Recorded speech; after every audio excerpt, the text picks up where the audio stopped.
first off, your reaction to Mitch McConnell. Many people maybe not surprised at all. He is older. He had some moments of freezing, and frankly, some people just say it's time for new leadership today. Where do you stand on all of this breaking news, Matt? Yeah, well, obviously it is time for new leadership in the Senate. I think Mitch McConnell has at times, I think, done a masterful job of navigating the Senate and getting the votes. But at the same time, from a policy standpoint, I think he's moved away from where the heartland of the Republican Party is. The replacement is going to be fascinating because you mentioned three names.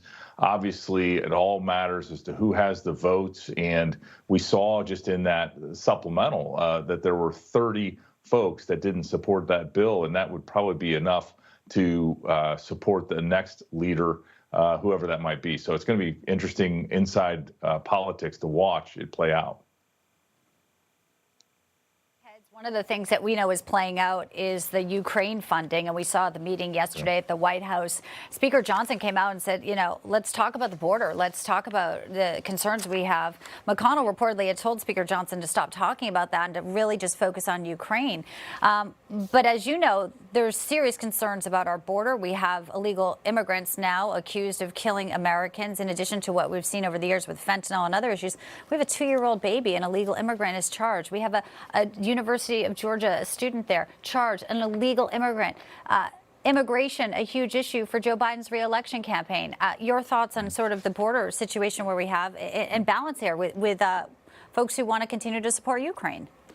Yeah, in Iowa, my friends and neighbors are not talking about the Ukraine borders and fighting the Russians. What they're talking about is the southern border. They're talking about Americans being hurt and killed, like we saw it happened in Georgia just this week. And so I think it is pretty obvious that until we address the southern border, I don't think any of these other priorities are going to move, because especially in the House, but also in the Senate, there are a lot of Republicans that know that the people in real America are concerned about our southern border and the 10 million people that have come over illegally just during the Biden administration. In addition to immigration, voters are worried about a lot of things. Crime, obviously, is among them. Added to the president's schedule today, he's supposed to speak at 1:30 about making our city safer. They also suddenly announced he would go get a physical today at Bethesda Walter Reed Medical Center. And no cognitive, of course. What do you say? But, we're supposed to be talking about Hunter Biden. This is a huge day for the GOP, and I don't want to lose track of that, because this is a day where Hunter Biden, we will tell you, in front of the House Committee of Oversight and Accountability and Judiciary, he's there with Abby Lowell. And Matt, his opening statement says, I did not involve my father in my business, not while I was a lawyer, not my investments or transactions, domestic or internationals, not as a board member, not as an artist. Gotta love that he throws that in. Never. What do you think we'll see today when we get this transcript? Is he just going to plead the fifth, or will there actually be now some revelations regarding the influence peddling, the allegations that go to our sitting president, and millions of dollars that went to his family, tens of millions?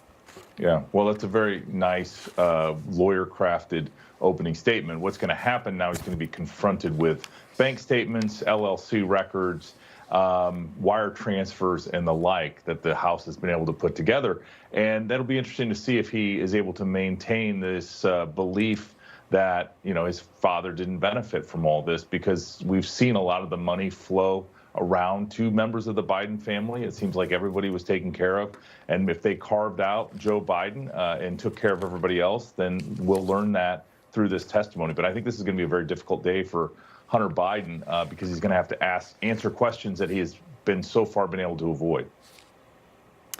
Finally, we talked about new leadership with Mitch McConnell. I do want to ask you about Donald Trump Jr. floating your name as a potential challenger to Senator Joni Ernst of Iowa. Is that something you'd be interested in, Matt? Well, Don Jr. is a friend of mine, and I'm flattered that he would think that I'm senatorial timber. Joni's a friend of mine, and as you know, I'm focused very much on saving our country in 2024. But, I have a heart for public service, and we'll see what God's plan for my life is in the future. But as of right now, I'm just focused on helping President Trump win in 2024. Well, if you change your mind and make any concrete decisions, you're welcome to come back here and announce them right here on Newsline. How about that? I will do that. I appreciate that. Matthew Whitaker, thank you so much. Appreciate your thoughts on all the major breaking stories. A fellow at the American Cornerstone Institute.